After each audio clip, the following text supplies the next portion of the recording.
آپ کے علم میں ہے کہ خان صاحب بذات خود جو ہے وہ اس جدوجہد کو لیڈ کر رہے ہیں جیل میں بیٹھ جی کے، بالکل. اور وقتاً فوقتاً وہ ہدایات دیتے ہیں جس کے مطابق پاکستان تحریک انصاف لیڈرشپ ہو، کارکن ہوں، بلکہ پوری دنیا کے اندر جتنے بھی ہمارے اوورسیز پاکستانی ہیں، جیسے 5 اگست تھا، پھر 14 اگست تھا، پاکستان زندہ باد ریلی تھی، اس کے بعد تھا، تو یہ تسلسل ابھی جاری ہے، تو اس کو آپ خود ہی لیڈ کر رہے ہیں، اور اس کی مختلف شیپ جو ہے وہ آپ کے سامنے آ رہی ہیں. اور سر دوسری ایک اور بھی ایک اہم ملاقات بھی عمل میں آئی ہے، اس حوالے سے بھی آپ سے جانیں گے، کیونکہ ظاہر ہے پی ٹی آئی ایک بڑے سٹیک ہولڈرز میں سے ہے. مولانا فضل الرحمان صاحب اور بلاول بھٹو زرداری صاحب کی ایک اہم ملاقات ہوئی ہے مولانا فضل الرحمان کی رہائش گاہ پہ. وہاں پر کئی معاملات ڈسکس ہوئے ہیں، پارلیمنٹ کے حوالے سے بھی، ترمیموں کے حوالے سے بھی. اس بارے میں پی ٹی آئی کیا موقف اپنا رکھتی ہے؟ اس ملاقات کو آپ کس طرح دیکھ رہے ہیں؟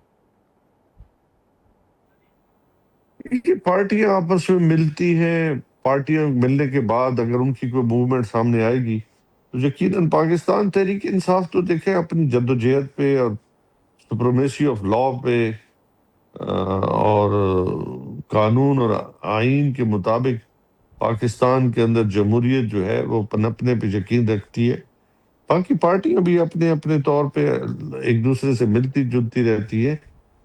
تو اب باقی یہ کہنا کہ اس کا آؤٹ کیا آئے گا، تو اس کا تو آنے والے وقت میں پتہ چلے گا کہ اس سے کیا حاصل وصول ہوا اس ملاقاتوں کا ان کا. امجد علی نیازی صاحب بہت شکریہ آپ کا، آپ نے وقت نکالا. ناظرین پروگرام میں وقت ہوا ہے ایک بریک کا.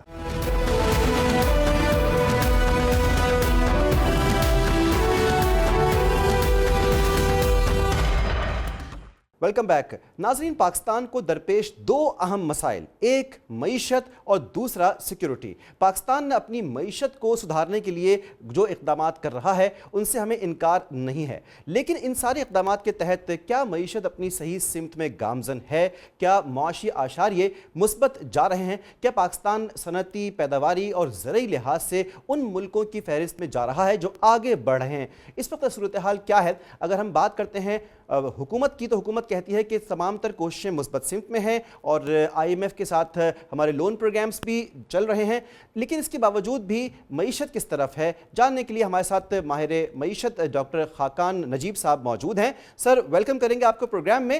بات یہ ہے کہ سر اس وقت ہم مختلف سمت سے حکومت سنتے ہیں کہ فلانا لون پروگرام ہمارا منظور ہو گیا ہے، آئی ایم ایف سے بات چل چکی ہے، پاکستان کی معیشت مثبت سمت میں جا رہی ہے، لیکن آپ سے پوچھیں گے کہ اس وقت پاکستان کی معیشت کے حوالے سے جو رپورٹس آ رہی ہیں وہ کہتی ہیں کہ 25% جو آبادی ہے وہ سطح غربت سے نیچے ہے. عالمی بینک کی رپورٹ کے مطابق ہر چوتھا شخص جو ہے وہ غربت کا شکار ہے. یہ رپورٹس کچھ اور کہتی ہیں، کیا کہتی ہے پھر پاکستان کی معیشت؟ کی جو معیشت ہے، جیسے آپ نے کہا، ایک آئی ایم ایف انگیجمنٹ میں ہے. آئی ایم ایف ایک doctor of the I C U کہیں یا lender of the last resort ہے. پاکستان کی معیشت ایک میکرو سٹیبلٹی میں آ گئی ہے، اور اس کا مطلب یہ ہے کہ آپ آئی سی یو سے نکل کر آپریشن تھیٹر کی ٹیبل پر آ گئے ہیں، جس کا مطلب یہ ہے کہ ایک افراط زر، قیمتوں کے بڑھنے کی شرح میں نمایاں کمی آئی، ایکسٹرنل ریزروز کا بلڈ اپ ہوا، 14.5-15 ارب ڈالر تک اسٹیٹ بینک کے ذخائر چلے گئے. پاکستان کا جو کرنٹ اکاؤنٹ ہے، یعنی کہ بیرونی خسارہ ہے، وہ سنبھل گیا. ہمارے کچھ اندرونی خسارے جس کو فسکل ڈیفیسٹ کہتے ہیں، وہ 7% کے قریب آف دا جی ڈی پی نقصان دے رہا تھا، اب وہ 5.5% پہ آ گیا، یعنی کہ وہ ڈیفیسٹ بھی کم ہو گیا. تو اس میں کوئی شک نہیں ہے کہ پاکستان کی معیشت has achieved a certain degree of macro stability by paying a heavy price. اس کا مطلب یہ ہوتا ہے کہ جو آپ کو انٹرنل ٹیکسیشن کو لفٹ کرنا پڑا، یعنی کہ آپ کی انکم پر، نان سیلریڈ کی انکم پر، کارپوریٹ پر آپ کو انکم ٹیکس بڑھانا پڑا تاکہ آپ یہ خسارہ کم کر سکیں. کوشش ضرور کی گئی کہ ٹریڈ کمیونٹی اور پھر ایگریکلچر انکم ٹیکس کو بھی اس دھارے میں لایا جائے. شاید اس کامیابی سے نہیں، بٹ کوشش ضرور کی گئی. پراپرٹی انکم جو کہ کیپٹل گینز کے مد میں ہے، وہ بھی فیڈرل گورنمنٹ کے پاس ہے، اس کو بھی آگے بڑھانے کی کوشش کی گئی. پروونسز بھی ایک نج ہو رہی ہیں کہ agriculture income tax plus property پہ دوسرے taxation, G S T on services, ان سب کی طرف آگے بڑھے. سو اس جسے کہیں گے نا لائے عمل کو فالو کرتے ہوئے یہ کوشش کی جا رہی ہے. اب یہ آپ کو ایک وقت ملا ہے، ایک سپیس ملی ہے کہ اس میکرو سٹیبلٹی کو استعمال کریں، اور پچھلے ایک سال سے یہ تقریباً دکھائی دے رہی ہے، اور یہ ٹپیکل ہے ہر ممالک میں جہاں پہ بھی آئی ایم ایف کی انگیجمنٹ ہوتی ہے کہ پہلے 12-18 ماہ جو ہیں وہ ایک سٹیبلٹی دکھا دیتے ہیں. Pakistan is playing just by the book. یہ آپ کو energy sector reform, deregulation, privatization, opening up of the economy, Pakistan کی جو فنڈامنٹل ایشوز ہیں، فار ایگزامپل کہ ہم ایک جسے کہتے ہیں کمپیٹیٹیو اکانومی کی بجائے ایک نان رسک ٹیکر اکانومی چلا رہے ہیں، ہم ایکسپورٹ کی بجائے انورڈ لکنگ ہو گئے ہیں، export to G D P 10% کے قریب ہے، ممالک 22 سے 50 60 70% پہ جا رہے ہیں. یہ ٹریڈ کی بجائے ہم انورڈ لکنگ ہو گئے ہیں. یہ ساری چیزیں، اور agriculture sector productivity, labour productivity, یعنی کہ جو کلیدی فنڈامنٹل مسائل ہیں ان کو حل کریں. ریمیٹنسز نے اگین اس ٹائم پر ایک بہت بڑا سہارا دیا ہے. جو کرنٹ اکاؤنٹ، جو بیرونی خسارہ اگر سرپلس میں گیا ہے، وہ ایک رائزنگ ریمیٹنسز، جس کی دو وجوہات ہیں. انفلیشن جب ملک میں بہت ہوئی پچھلے سالوں میں تو لوگوں کو زیادہ رقم بھیجنا پڑی، پلس سب جانتے ہیں کہ nearly 1 million Pakistanis were living Pakistan to seek employment abroad. تو ریمیٹنسز جو ہیں وہ $3 ارب سالانہ ماہانہ کی بنیاد پر چلی گئیں. سو یہ ایک اوور آل جائزہ ہے. I think Pakistan has truly good space. External diplomacy سے آپ نے یہ بھی دیکھا، سعودی عربیہ کا پیکٹ ہو، یو اے ای کے ساتھ تعلقات ہوں، چائنا کے سی پیک 2 ہو، امریکہ کے ساتھ ٹیرفس ہوں، we are all pretty good. اور 10 مئی نے جو انڈیا کے ساتھ ہماری ایک جسے کہیں گے we came out as a responsible nation, اس سب نے ایک آمبیانس تو جسے کہیں گے پرفیکٹ بنا دیا ہے. بٹ یہ جو سب چیزیں میں نے ایکسپلین کی ہیں جن کے بغیر یہ اسٹرکچرز ٹھیک نہیں ہوں گے، آئی تھنک اس کی جو ایکسپرٹیز اور اس کی جو ایچ آر اور اس کی جو the research, the modeling that is needed, that always goes missing. I still think کہ پاکستان کو بہت زیادہ بلڈ کرنے کی پڑے گی ایک کیپیسٹی ٹو ایکچولی ڈیلیور آن آل دس. یہ میکرو سٹیبلٹی کو اگر آپ نے ایک جیسے کہیں گے productivity led, investment led growth framework میں تبدیل کرنا ہو، that something totally different. اور یہ کوئی بھی ملٹی لیٹرل یا کوئی بھی ایکسٹرنل اسٹیک ہولڈر نہیں کر سکتا. This surgery of the economy جو 78 ایئرز میں everyone wants to see, I think has always gone missing. 24 I M F کی انگیجمنٹس بارہا آپ کو اسٹیبلٹی دے دیتی ہیں. وہ اسٹیبلٹی کو کس طرح استعمال کرنا ہے آئی تھنک ادراک ضرور ہے، but the depth and the quality of reform, جسے کہیں گے ایک تنظیم نو، جسے کہیں گے ایک گورنمنٹ کے فٹ پرنٹ کو کم کرنا، these are really hard things to do and Pakistan still grappling with them. ٹھیک سر، بہت تفصیل سے آپ نے ساری صورتحال کو بتایا پاکستان کی معیشت کی، لیکن ایک آپ سے بات یہ بھی جانیں گے، کیا اس ساری ایفرٹ کے ساتھ میں پاکستان کی صنعت میں، زرعی پیداوار میں، پاکستان میں روزگار کے مواقع میں، کیا اس میں اضافہ ہو رہا ہے؟ آپ نے چیز سامنے رکھی ہے نا، this is the most important aspect that anyone has to understand. ہم انکم سپورٹ پروگرام سے 10 ملین ہاؤس ہولڈس کے پاس جاتے ہیں. اگر 5 کا ہاؤس ہولڈ لے لیں تو 5 کروڑ لوگوں کے پاس جاتے ہیں. It is great. It is one of the best programs I've seen in many countries. But that doesn't graduate you to prosperity. وہ آپ کو آنگہانی حالات میں مدد ضرور کر سکتا ہے. سو جابس جو آپ نے ذکر کیا، اپرچونٹی جو آپ نے ذکر کیا، پاکستان کو 2-2.5 ملین نوکریاں، یہ ہے the number of youth which enter the job market نکالنی ہے. اگر آپ 3% پہ گرو کریں which seems کہ پچھلے سال بھی تھا، اگلے سال بھی ایسا ہی لگ رہا ہے کہ 3% کے ارد گرد ہم گرو کریں گے. اگر یہ گروتھ ریٹ ہو پاکستان کا تو آپ ہارڈلی 1 ملین پلس نوکریاں نکال سکیں گے. سو ان امپلائمنٹ گیٹس ہرٹ، کچھ باہر چلے جائیں گے، کچھ ان امپلائمنٹ بڑھ جائے گی، کچھ مینیل جابس میں چلے جائیں گے. Now growth is the only miracle جو اکنامک میریکل ہے جو پراسپیرٹی قائم کرتا ہے. چائنا اگر 7 سے 8% پہ گرو نہ کر رہا ہوتا 73 سے کئی سال تک، تو یہ جو پراسپیرٹی وہاں پہ دکھائی دے رہی ہے یہ نہ آتی. That also an out word looking growth, کہ آپ دنیا کو کچھ بیچنے کے قابل ہوں.